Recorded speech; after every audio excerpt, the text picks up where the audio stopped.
alguns até dizem que era um simbolismo. Eu acredito muito bem que era uma pessoa realmente que estava interessado na mensagem do nosso Senhor. Então Lucas, ele é um homem que fala muito do poder de Deus, da ação do Espírito Santo. Lucas, ele em relação aos demais evangelhos, ele acentua para nós um pouco da participação feminina na Bíblia. Aqui no capítulo 8 vai falar das mulheres que ajudavam Jesus com as suas fazendas ou com seus bens. Então ele vai colocar a figura feminina em proeminência. E eu quero tratar de dois personagens, uma mulher e um fariseu.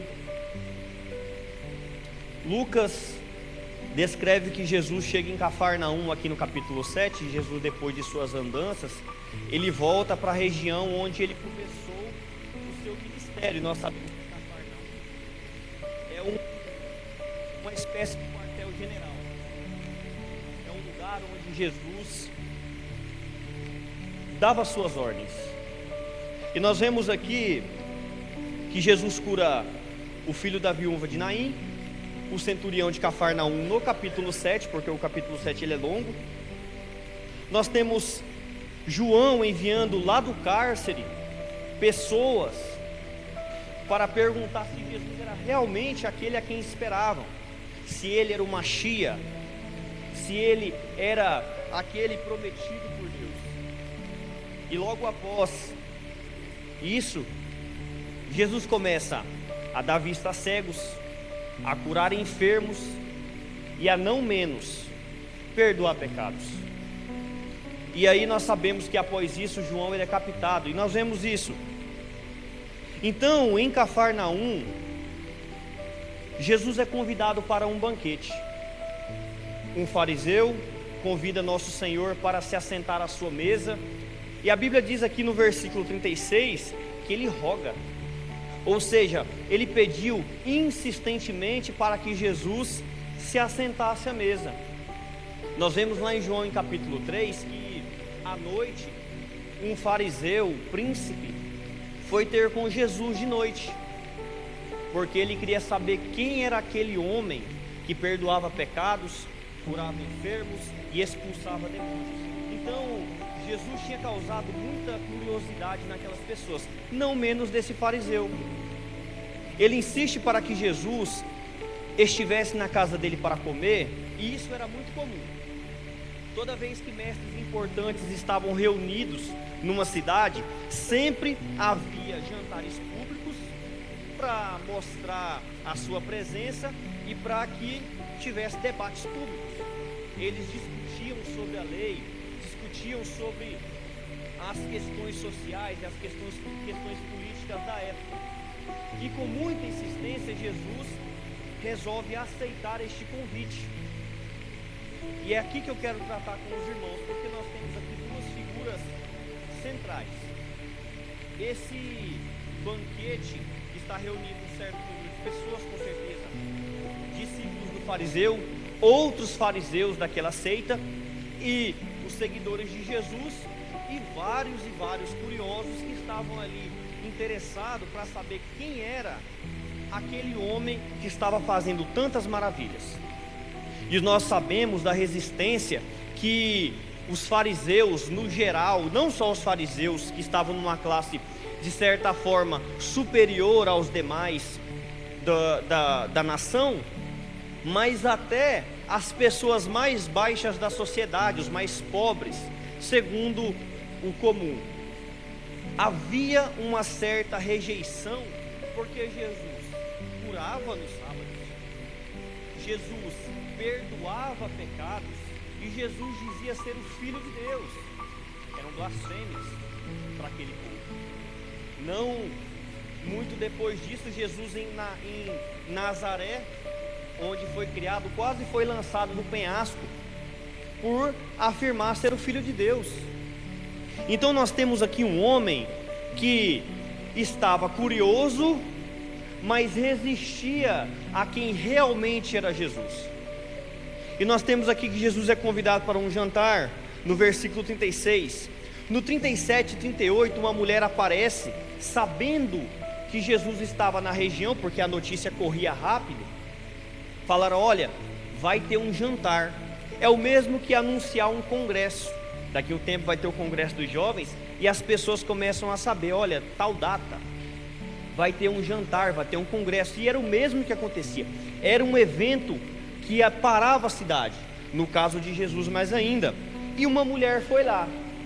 E aí nós temos a seguinte questão: na cultura oriental, e é por isso que Lucas é diferente, o seu evangelho, porque na cultura em que Lucas estava inserido, homens não podiam comer publicamente com mulheres, e não poderiam falar publicamente com mulheres, não poderiam.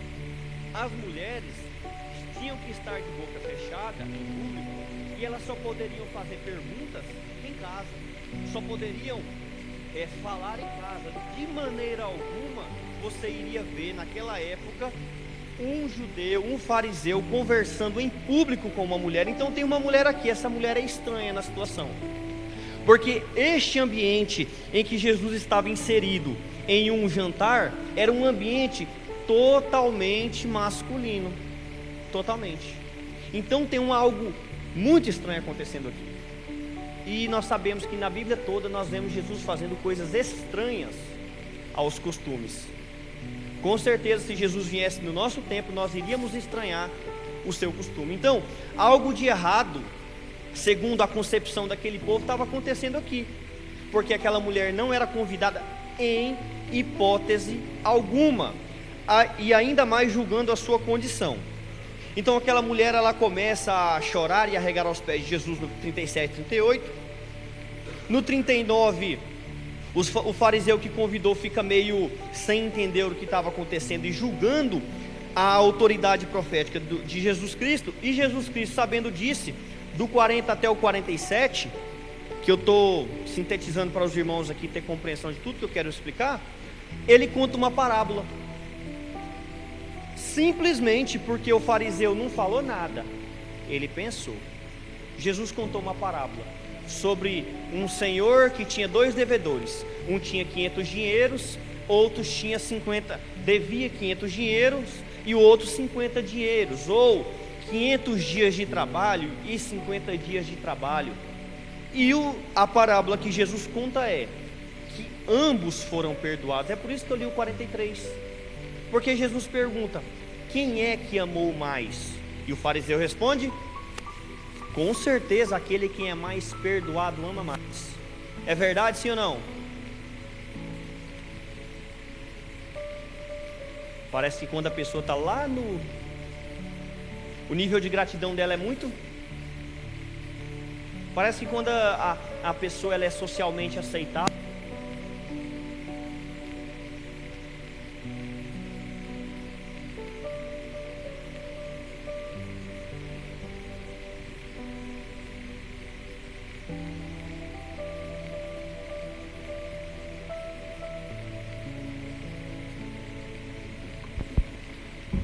oi. Aí.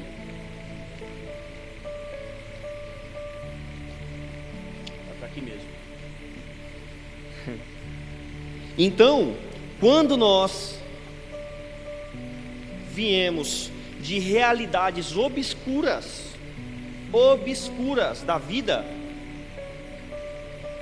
você vê que a tendência daquelas pessoas que recebem o Senhor Jesus é de ter um nível de entusiasmo e de paixão aparentemente maior, porque nós sabemos que na parábola do semeador há pessoas que recebem a mensagem com alegria, só que os apertos do mundo levam a alegria embora, sim ou não? Então nós não podemos confiar nas aparências de piedade, ok? E Jesus conta essa parábola. Jesus olha para a mulher a partir disso, no versículo 48, após falar com o fariseu. Abaixa um pouco o retorno para mim, por favor. Após falar com o fariseu, ele olha para a mulher e fala no 48: olha, os teus pecados estão perdoados. No versículo 49, o pessoal fica todo alvoroçado: quem é este que perdoa pecados? E Jesus volta para a mulher e não responde a pergunta e diz: olha, mulher, a tua fé te salvou, vai em paz. E aí o pastor mandou mensagem mais cedo para mim e falou assim: qual vai ser o tema da pregação? Aí a gente deixou para lá, mas o tema da pregação, que eu vou falar para vocês, eu quero que você guarde isso. É engraçado, mas você só precisa de um pé sujo. Guarde isso no seu coração. Você só precisa de um pé sujo. Por que eu digo isso? Quando eles faziam esse tipo de jantar, eu já expliquei que as mulheres não poderiam estar. E é aqui que eu entro na provocação. Porque qual é o melhor lugar do mundo que nós podemos estar? Marta e Maria, as irmãs de Lázaro, quando foram recebidos em Betsaida, a Bíblia diz que a Marta, ativa, totalmente ativa, vamos servir, vamos fazer, vamos trabalhar, vamos botar para acontecer. E a Maria? E a Marta responde, olha, diz para Jesus, olha, o Senhor não se importa que eu esteja aqui servindo, e essa mulher aí parada no teu pé? E nós cantamos, né? A Maria escolheu a boa parte. Você está muito atarefada, Marta. Você está muito atarefada. A Maria escolheu a boa parte, e essa parte de estar aos pés de Jesus, ninguém pode tirar.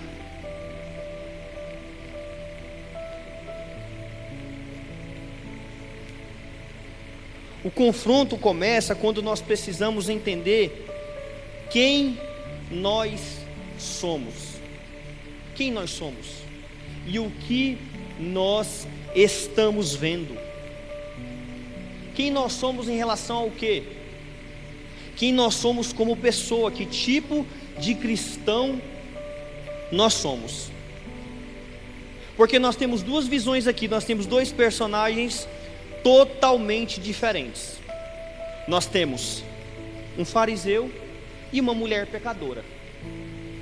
O fariseu está aqui na sociedade, e a mulher pecadora está aqui na sociedade. E há um perigo que mora debaixo da nossa pele. É o perigo de ser esse fariseu. Não é que eu esteja chamando você de fariseu, não.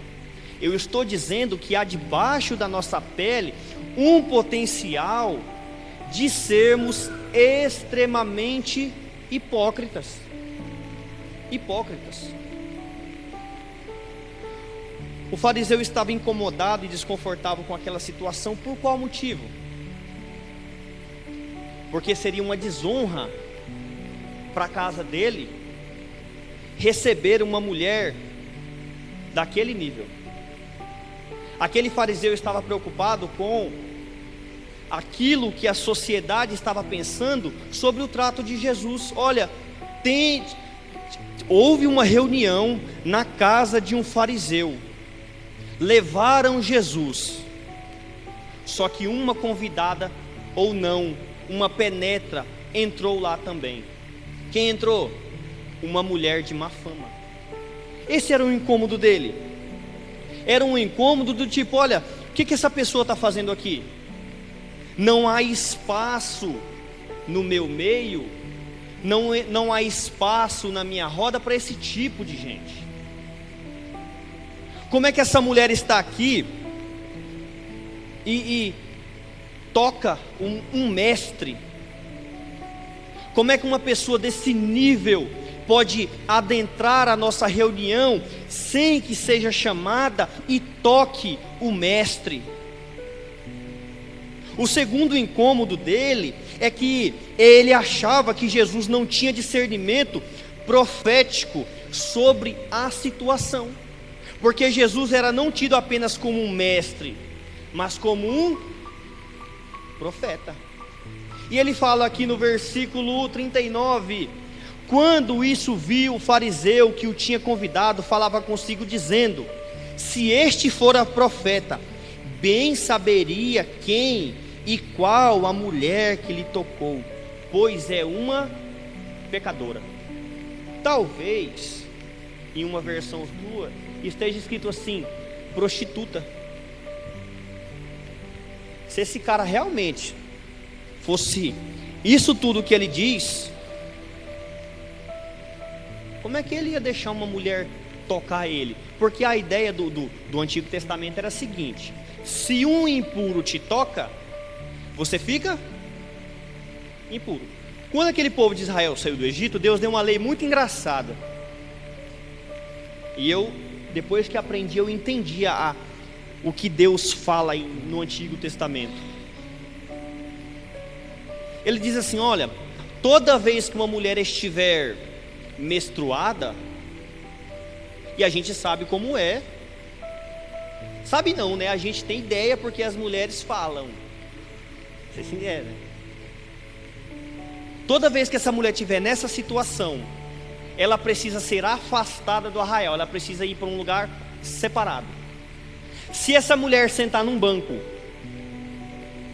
e depois você sentar no mesmo banco que ela sentou, ela, por estar impura, te deixou impuro também, e você precisa sair do arraial. Por quê? Porque a impureza dela te deixou impuro. Só que o que Deus estava fazendo no Antigo Testamento não era simplesmente deixando a mulher afora ou dizendo assim: olha, isso aí é uma situação impura.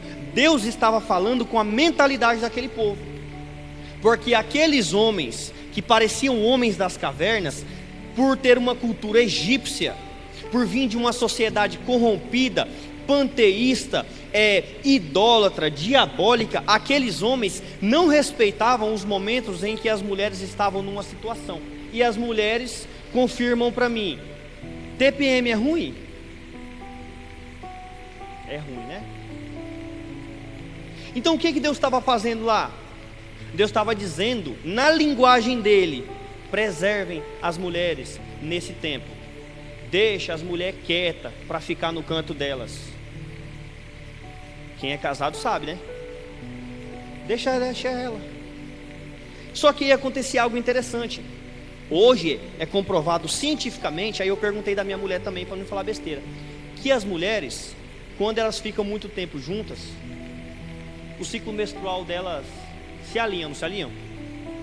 Então quando Deus mandava as mulheres lá para fora, sabendo que haveriam outras mulheres no arraial que estariam na mesma situação, Deus está fazendo uma instituição de mulheres, porque as mulheres se preservavam e se cuidavam, porque sabiam da sua situação. Um homem não entende isso, mas isso não entra na nossa cabeça. Ainda hoje, 2026, século 21, a gente não sabe o que é isso. Então, Deus está falando com uma população que precisa entender sobre a preservação. É por isso que Lucas coloca uma centralidade nas mulheres aqui, porque Jesus estava fazendo aqui no Novo Testamento aquilo que Deus estava fazendo lá. Como aquele povo não entendia essas coisas, eles tinham a cabeça de pedra, Deus precisava falar na linguagem deles, porque tudo lá era religioso. Tudo era religioso, era santo e era profano. Aquele povo tinha Deus em tudo. Então uma maneira de Deus falar assim: olha, fica no teu canto, é Deus falar: é impuro, não toca, deixa quieto. E aí nós temos uma mulher aqui que entrou na situação impura socialmente. E Jesus está quebrando o quê? Os protocolos sociais. Jesus está dizendo: olha, isso aí não é impureza, é porque vocês são cabeça dura. É porque vocês acham que aquilo que é exterior deixa alguém sujo, mas o que deixa sujo é o que está dentro. Não é o que sai, não é o que entra, é o que está no coração que sai. É isso que Jesus está falando aqui para esses caras. E o cara está incomodado, você nem é profeta. Esse homem não sabe quem é essa mulher sem vergonha. Ele não sabe da fama dessa pessoa. E aí quando eu falar mulher aqui, vocês entendam como homem como a mulher, tá bom? É pudim sim, então vamos ficar de boa. Como é que alguém com essa fama ridícula pode entrar na casa de Deus? Como é que alguém, irmão, a igreja é o lugar do ex, não é? É o lugar do ex. Na Assembleia de Deus, principalmente, tem ex tudo aqui. Tem ex-traficante, ex-homicida, ex-homossexual, ex-adúltero, ex-ladrão, ex-corrupto. E aí a gente olha para o dia, o cara, ele está na situação mais deplorável do mundo. Aí um dia ele passa pelas portas da casa de Deus e se encontra com o povo de Deus, e Deus dá um banho, né? E aí Deus dá anel, Deus dá uma roupa nova, um calçado novo, e a gente olha e fala assim: rapaz, não é possível. Era um drogadinho da rua. Era o drogadinho da rua, irmão. Isso eu estou falando porque nós temos a tendência a isso. Se a gente não abafar esse instinto nosso, a gente olha: ah, pai, mas era a moça ali que fazia ipsis literis e etc, que não convém citar. Rapaz, esse cara estava nos jornais policiais, estava nos jornais de corrupção política. Será que Deus salvou mesmo? Será que Deus colocou mesmo o sangue dele? Porque dependendo, a julgar do pecado que a pessoa comete lá fora, a gente duvida da capacidade de Deus em salvar. Duvida ou não duvida? A gente olha para os nossos parentes, olha para os nossos pais, para quem está desviado, e fala assim: rapaz, eu já orei tanto, eu acho que não dá não. Como não? Se Deus salvou você, como é que não pode salvar o outro? Eu tenho um colega, um amigo, que quando a gente era da escola, ensino médio, a gente jogava videogame na sala enquanto a mãe dele vendia droga na cozinha. E a mãe dele vendendo coisinha de droga. Até hoje a mãe dele tem boca de fumo. Aí um dia me aparece na rede social que ele tinha recebido Jesus na igreja quadrangular. O filho de uma mulher que tinha uma boca de fumo na avenida da cidade, como é uma cidade pequena, muita coisa passa batido. E o pai dele, em outra cidade, num garimpo, tinha um prostíbulo. Ó a casa da criança que o menino cresce. Aí a gente olha para isso, eu olhava para aquele cara, eu chamava ele para a igreja. Quando eu voltava lá, eu falava: cara, vamos lá. E cara, não sai de casa, tem 3, 4 meses, eu não estou saindo nem para ir beber, eu estou saindo. Eu não estou bebendo nem em casa mais. Quem dirá ir para a igreja? Aí eu falava: não, tudo bem. Só que Deus, irmão, foi lá, dentro de uma casa desgraçada, e resgatou. Como é que eu posso duvidar da capacidade de Deus em ter salvado você?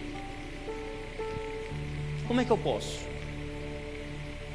Se eu conheço testemunhos vivos de pessoas que estavam nas trevas em que muitos de nós estavam. Ele está incomodado. Só que o problema dele era cegueira. Por quê? Porque ele era um homem cego em relação a si.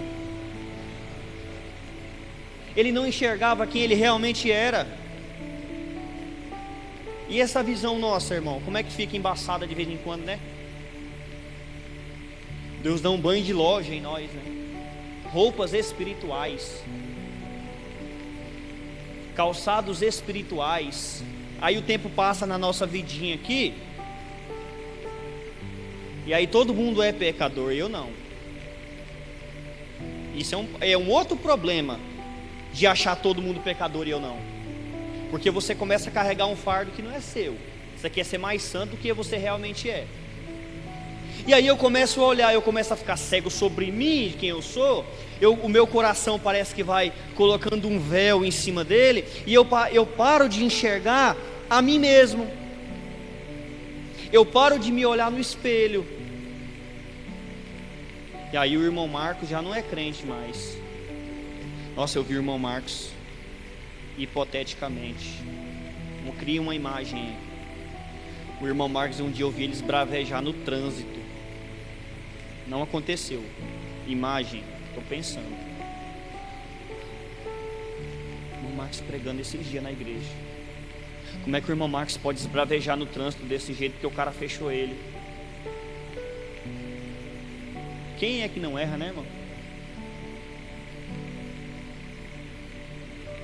E aí o nosso coração vai ficando obscuro, e os nossos olhos vão ficando, parece que dá uma miopia espiritual, e a gente para de olhar para nós como alguém que precisa ser lavado continuamente pelo sangue de Jesus, e passa a ser o cara que faz o controle de qualidade da vida espiritual.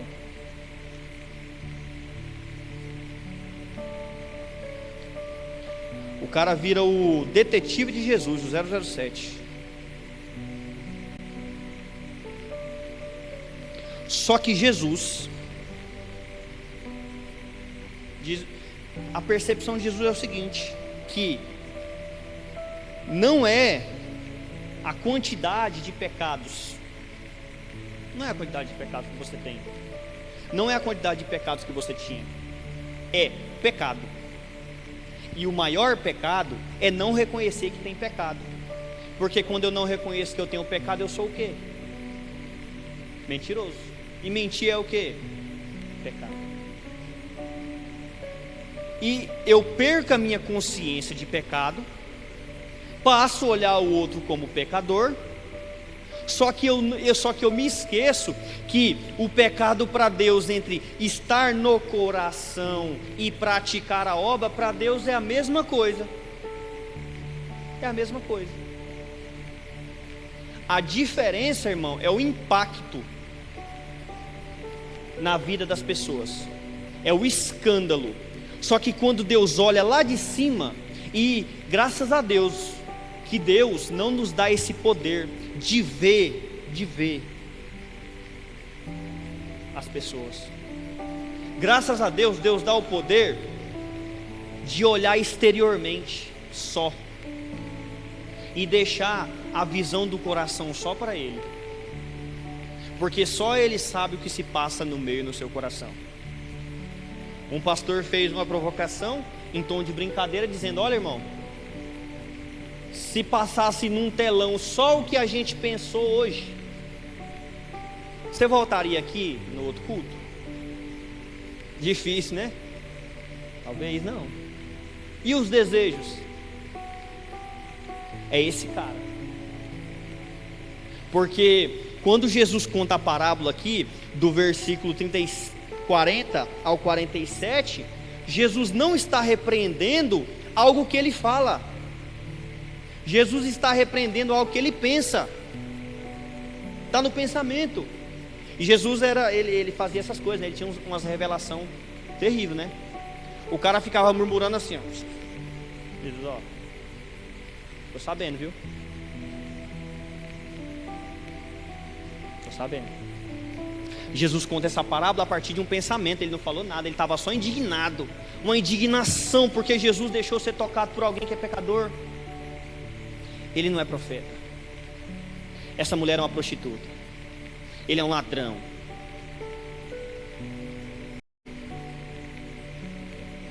Quem é que ama mais? Quem mais foi perdoado.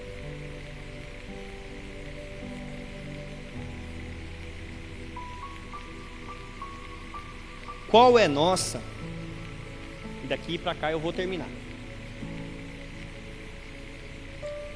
Qual é a nossa atitude? Porque a minha intenção é que a gente reflita o tipo de pessoa que nós somos, cristãos que nós somos, e qual é a nossa atitude na mesa de Jesus Cristo.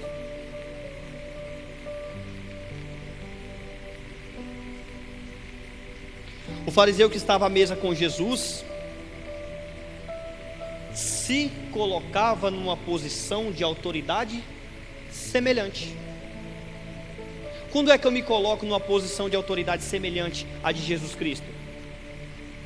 Quando eu começo a me colocar na posição de julgar quem é que pode entrar no reino de Deus. Quem é que pode ser salvo? Quem é que pode ser salvo? Jesus estava à mesa e o cara também estava à mesa. Com certeza o lugar da ponta seria o lugar de Jesus, mas não era, do fariseu que estava na casa. Porque nós vamos ver aqui depois os atos de desonra que foram feitos aqui. Primeiro ele está indignado que alguém mexe com Jesus, que é pecador, não é profeta. E a posição é a mesma. Parece uma escalada, né, que a gente vai indo, né? Pá, pá, pá, pá, pá, pá. Jesus pode estar enganado. Aquela? Será? A gente tira a visão de nós mesmos e lança sobre o outro. É como se a gente tivesse os olhos como chama de fogo, né? Que tudo está patente aos nossos olhos. Eu sei quem é. Aparentemente não é tão santo assim. Será que realmente é cristão? É a visão nossa do fariseu, que nós temos que cuidar, que está debaixo da pele, que tem que ser mortificada.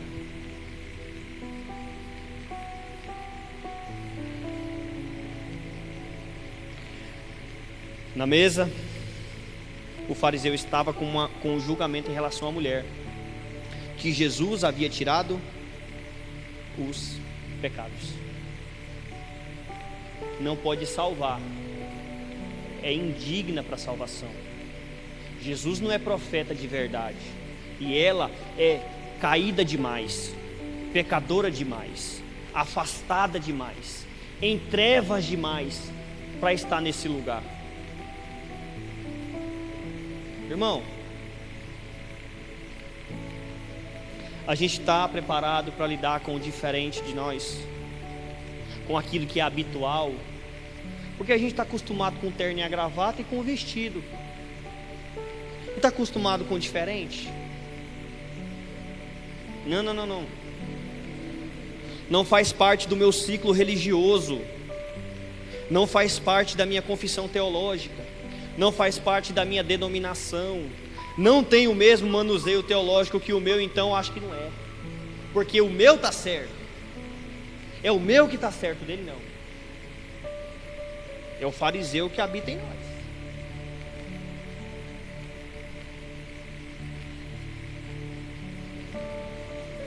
Ele não demonstrou, irmãos, na mesa, ser um bom anfitrião, porque vamos lá, você recebia um convite, você está lá no Oriente Médio há 2000 anos atrás, você recebe um convite para ir na casa de uma pessoa jantar. Vamos lá jantar lá em casa? Era esperado, não era uma honraria gigantesca, era esperado que por você andar de sandália aberta no pé e poeira, fezes de animais, era esperado que houvesse um escravo na porta com uma baciazinha de água, quando você chegasse lá, desse os pés a ele lavar, para que você pudesse assentar à mesa. Era o esperado. E ele diz assim, você não me lavou meus pés. Eu cheguei aqui na sua casa, nem uma aguinha para o meu pé tem, que é o mínimo, não lavar o pé. A gente lava o pé para entrar em casa, é o mínimo. Você não me deu, não ungiu a minha cabeça, você não colocou em mim a honra devida, porque Jesus está falando, olha, eu sou alguém de honra, mas você não reconheceu a minha honra. Você não colocou um unguento na minha cabeça e não me ungiu para demonstrar às pessoas que você me dá importância. Jesus está falando isso para o fariseu.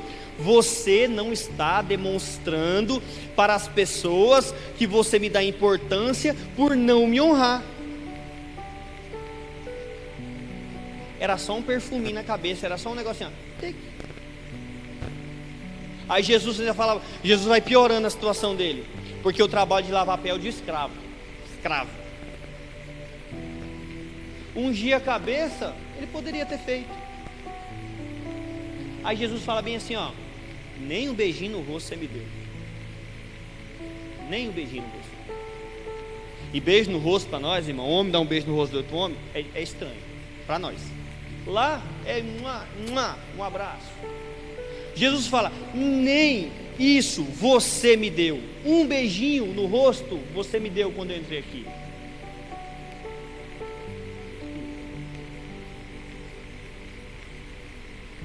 Só o básico. E aí, quando a gente se coloca nessa posição, a gente sai da posição de servo e se coloca na mesma posição de Jesus à mesa, de semelhança, de autoridade, a gente para de fazer o mínimo para Deus e acha que virou Deus. O controle de qualidade da igreja somos nós.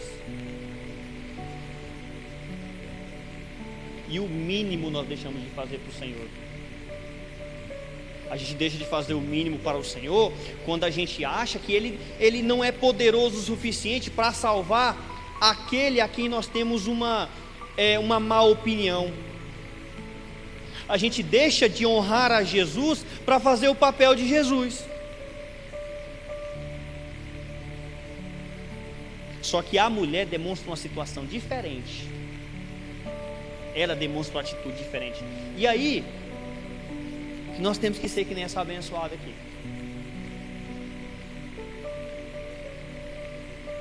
Ela só foi ao encontro dele. Curiosamente, ela devia ter ouvido pelas notícias da cidade que havia um homem que curava mulheres com o fluxo de sangue, um homem que ressuscitava, um homem que curava paralíticos e dizia a eles: olha, os seus pecados estão perdoados. Nesse mesmo contexto, antes, em Mateus, antes dessa situação aqui acontecer na ordem cronológica, Jesus já tinha dito assim: ó, vinde a mim, vocês que estão cansados, e eu vos aliviarei. Tomai sobre vós o meu jugo é leve, o meu fardo é suave. O meu fardo é leve, o meu jugo é suave, ao contrário. Essa mulher estava a par de tudo isso e falou: rapaz, eu já sou nada, eu já não posso entrar em casa, eu já não posso estar em reuniões públicas, a minha fama é a pior que tem.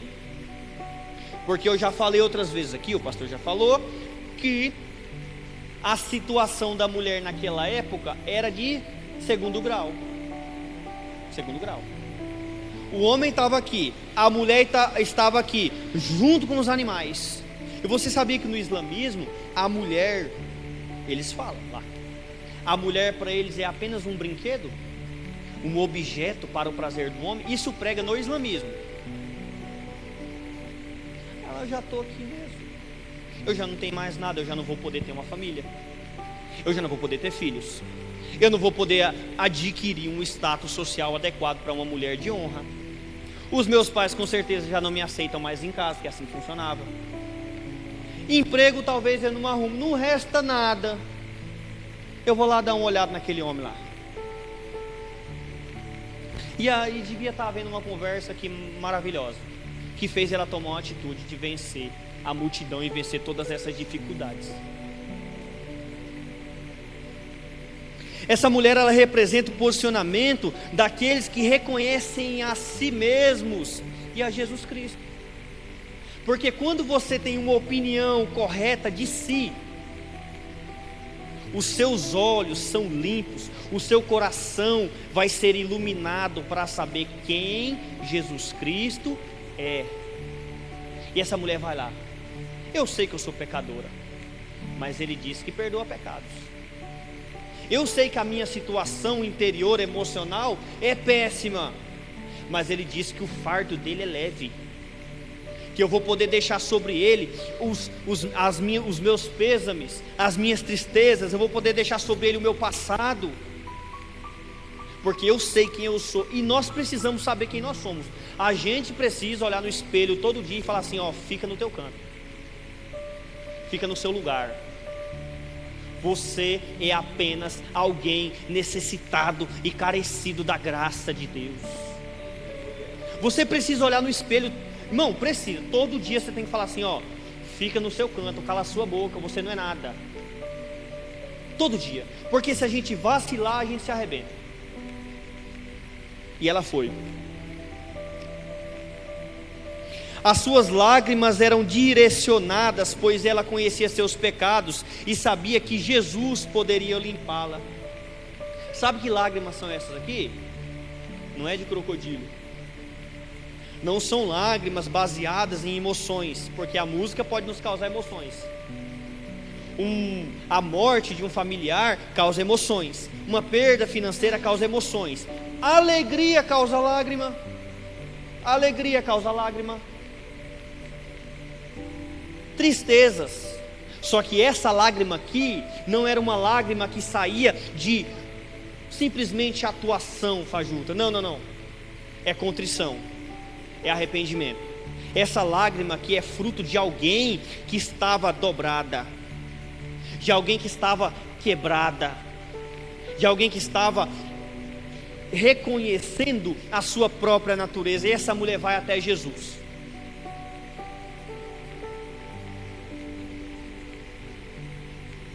O nosso coração, e é claro que a lágrima aqui é uma expressão dela, porque ela estava em uma situação de calamidade, mas a maioria de nós não choram. Isso significa que você não é quebrantado? Claro que não. Cada pessoa tem uma personalidade. Eu sou chorão, mas eu já conheci irmãos que eu passei anos com ele, eu nunca vi ele dar uma lágrima na igreja. Mas a verdadeira contrição não é demonstração exterior, mas é a forma com que nós nos apresentamos dia após dia na presença de Deus e da sociedade. Eu demonstro que o meu coração é contrito, é quebrado, é dobrado, é rendido a Deus, quando eu vivo de maneira que eu honro Ele. Isso é um coração quebrado. Esse é um coração quebrado. Porque talvez você possa se preocupar assim: bom, eu sou muito de chorar, sabe? Se Jesus dependesse das lágrimas que saem nos meus olhos para matar a sua sede, ia morrer de sede. Mas você serve um Deus que antes que você fale, Ele já sabe o que você vai falar. Quem dirá a lágrima do seu rosto que Ele mesmo causa? Quem dirá o aleluia que você dá, que é dele? O glória a Deus que você dá não é seu, é dele. Sabia? As mãos levantadas que você levanta não são suas, são dele. Porque você está expressando algo que ele está causando no seu coração. Porque isso aqui, ó, é quando Deus vai lá no coração. Quando você diz aleluia, é quando Deus vai lá no coração. Porque o perfeito louvor só sai de uma fonte, só sai da fonte que é Deus. E por isso brotam as lágrimas. Porque essa mulher sabe que não vai ser mal aproveitada. Porque a contrição do nosso coração, o dobrar da sua alma, a humilhação do seu coração não vai ser desperdiçado para Deus.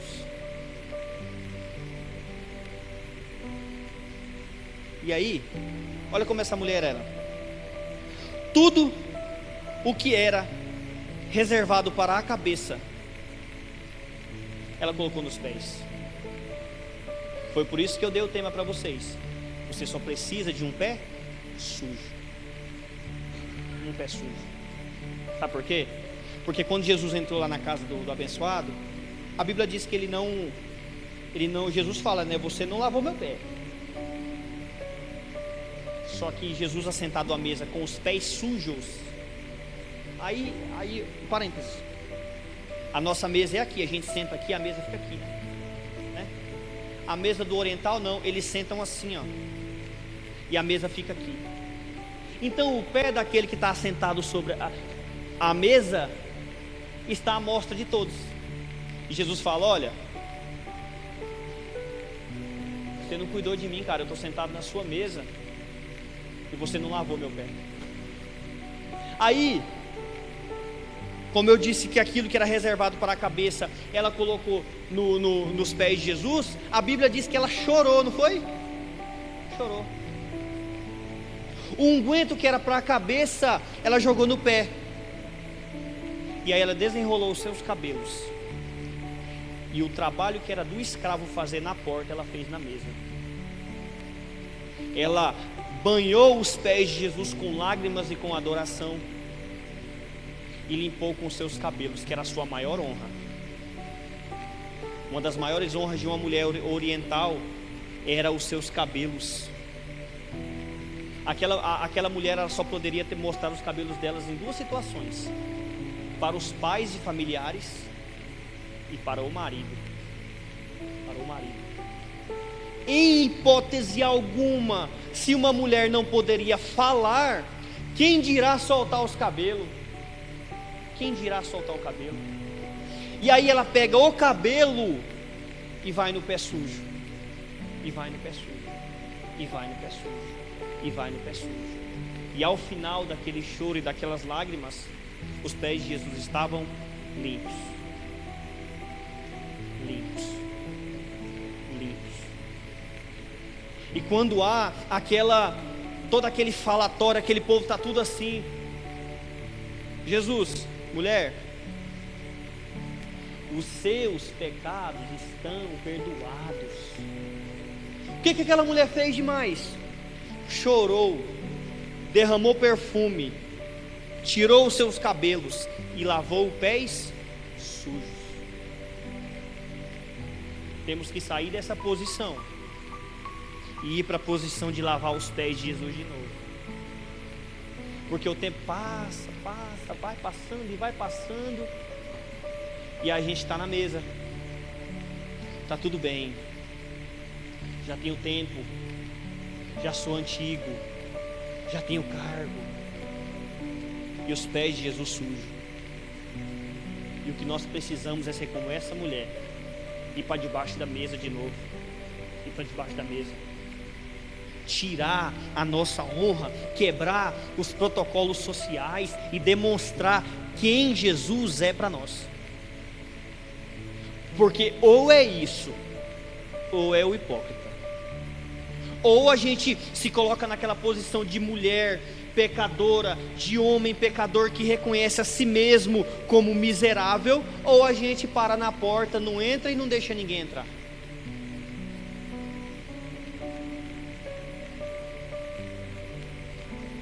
Enquanto eu meditava nessa palavra hoje, Deus me fez lembrar de alguns textos. Romanos capítulo 3, capítulo de número 3.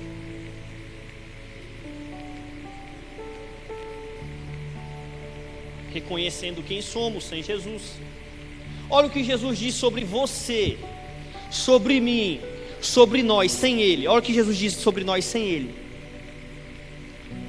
Pois que, Romanos 3:9, pois que somos nós mais excelentes? É uma pergunta. De maneira nenhuma, pois já dantes mostramos que tanto judeus como gregos, todos estão debaixo do pecado. Como está escrito: não há um justo, nenhum sequer, não há ninguém que entenda, não há ninguém que busque, todos se extraviaram e juntamente se fizeram inúteis. Olha o que nós somos sem Jesus: inúteis. É forte, né? É o que Deus fala. Não é eu, não, é Jesus falando.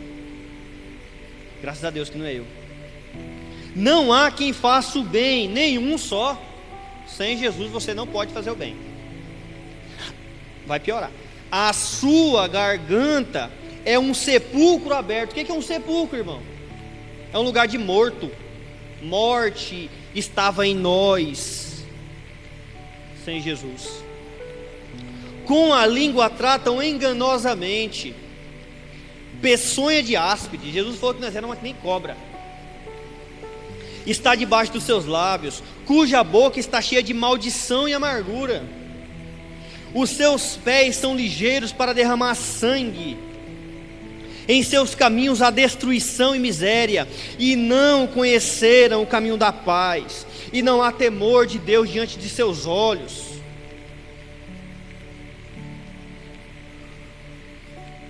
Vou inventar.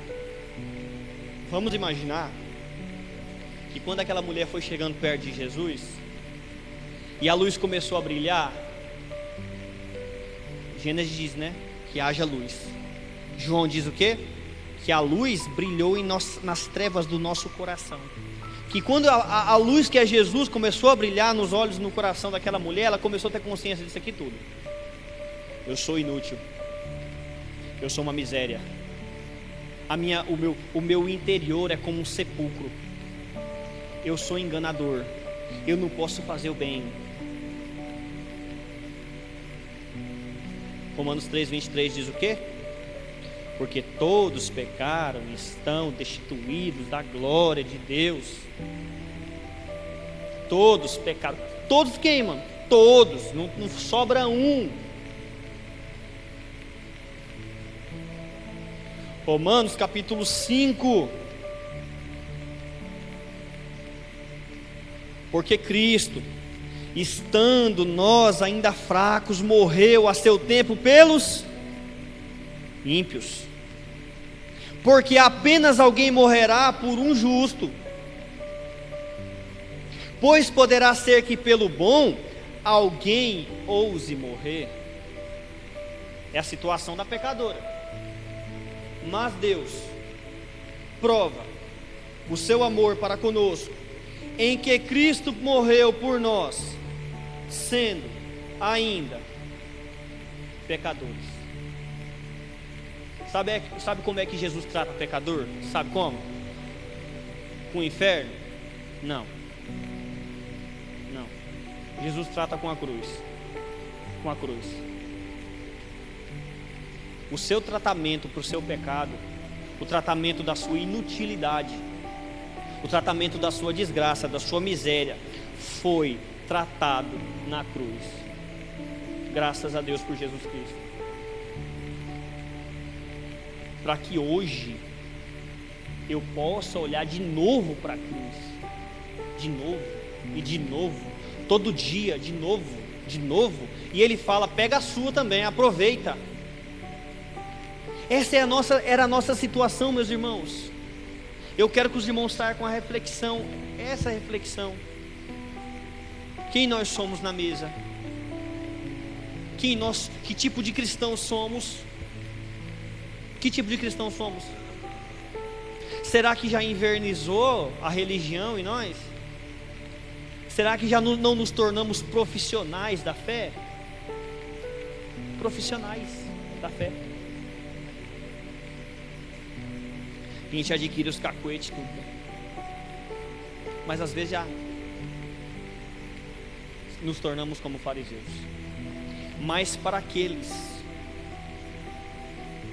em situação de pecado, para aqueles que reconhecem a si mesmo como indignos, há um tratamento para você: a cruz.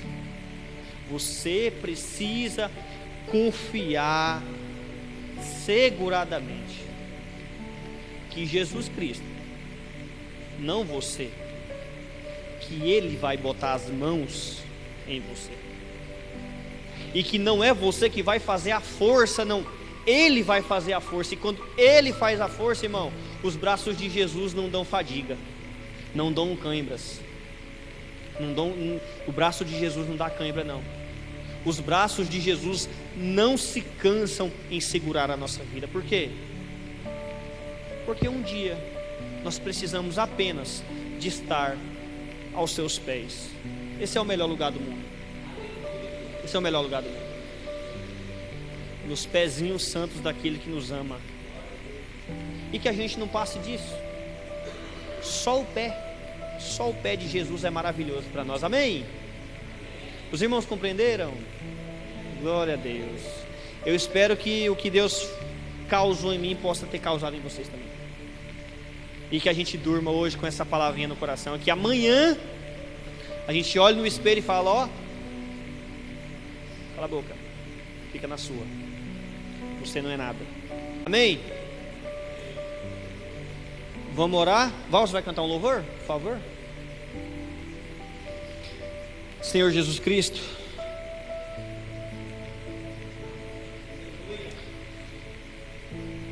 nem que seja a força, Senhor, nos coloque nos teus pés, Senhor.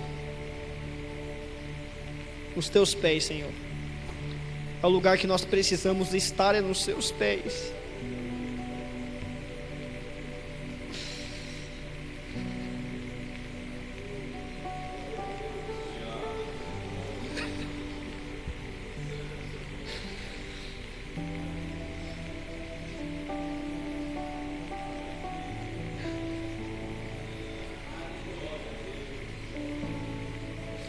Nos ajuda, Senhor. Dobra o nosso coração, Senhor. Quebra, Senhor, o nosso coração, Senhor, para que a gente esteja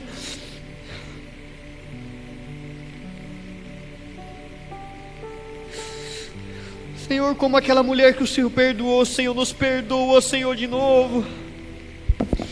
Nos lava continuamente, Senhor, do nosso pecado. Nos ajude, Deus. Nos humilha, Senhor, para que nós sejamos fiéis a Ti, Senhor. Verdade, Deus.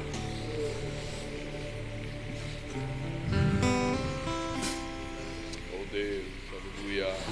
Oh, Espírito Santo, graças a Deus. Graças a Deus. Oh, Deus. Amém, Senhor.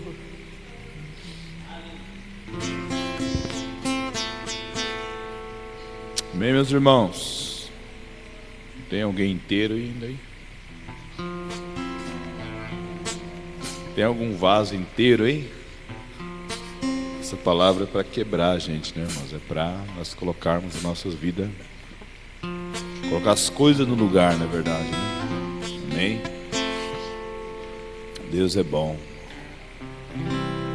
Continue assim, irmãos, procurando crescer na graça, no conhecimento, sempre dependendo do Senhor, sempre querendo melhorar. Amém? Poderia ser qualquer outra pessoa pregando, né? Se viesse o Marco Feliciano aqui, às vezes a gente, nossa, Marco Feliciano trouxe essa palavra, né? Vou mudar minha vida. E às vezes tem pessoas que não dão crédito, porque às vezes é um diácono, um cooperador, ou